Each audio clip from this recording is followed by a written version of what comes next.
I'm here at the London Super Comic Con with a bunch of people and I can't tell really what's going on, so I'm going to try and get to the bottom of this. I am facing a table which is full of titles such as The Harlem Shadow. That'd be cool. I am seriously loving that. That's my favourite. There's Indigo, Essence of the Assassin, Jason Wise, Lucius Hammer. Is it Lucius or Lucius?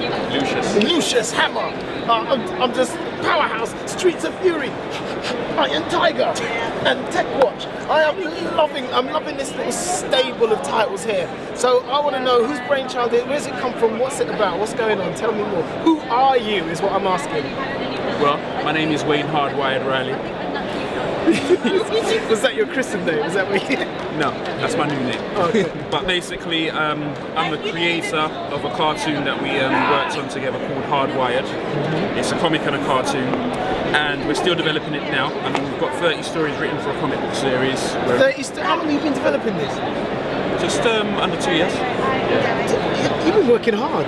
Yeah, well, 30 is a modest number, there's probably more, but that's the official I like that work ethic, I like that. Yeah, so basically we're still working on developing it. We've done the stories, we've got artists working across the globe on different episodes.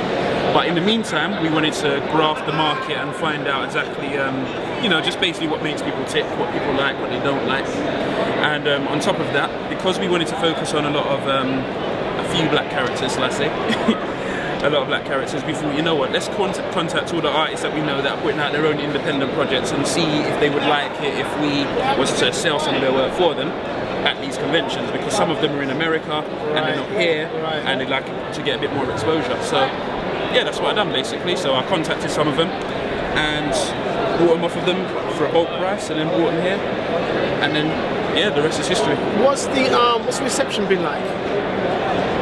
Mixed, and when I say mixed, it's been a cross between overwhelmed and really excited.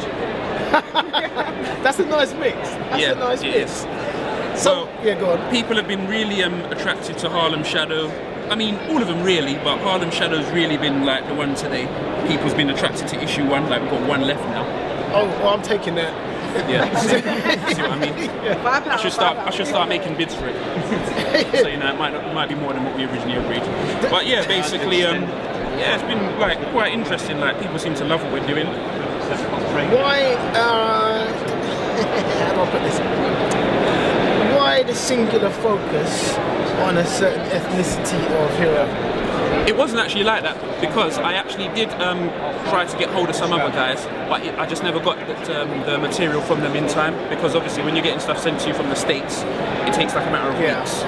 So these are the guys I just happened to go to first at the time, because that's when I had the idea, because their characters excited me. Coincidentally, that was the focus at the time. And I'm going to have some other titles in the future, but that's going to be more like the next event. Looking at some of the two main, DC and Marvel, historically one of the things they found, and they've tried, to be fair to them, they've tried it several times, is to have ethnic characters headlining their own titles, but it never seems to always work for them and sell for them. Is this a lost loser, if that's the case? Nope. Because Carry on. No, because I mean, why are you expecting sales when the big two are struggling to make sales with ethnic characters? Because I'm just going to put it out there, I don't think they know how to connect to certain people properly. They just don't. I mean, for example, I've got certain characters that I've developed myself that are based on people like Nat Turner, Denmark VC. Those are people that led slavery revolts back, during slavery times and stuff like that.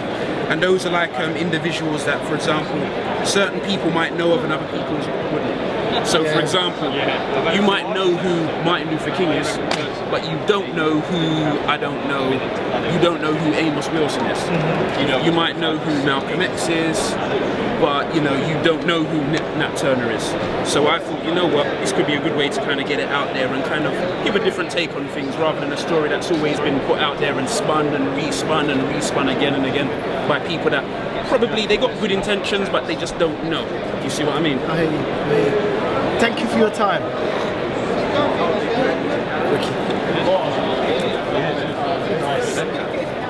You know when you feel like you've said something that's just going to come back to you one day. Yeah. You know when it was, he'd be like, when he said, I'm just gonna put it out there. You know,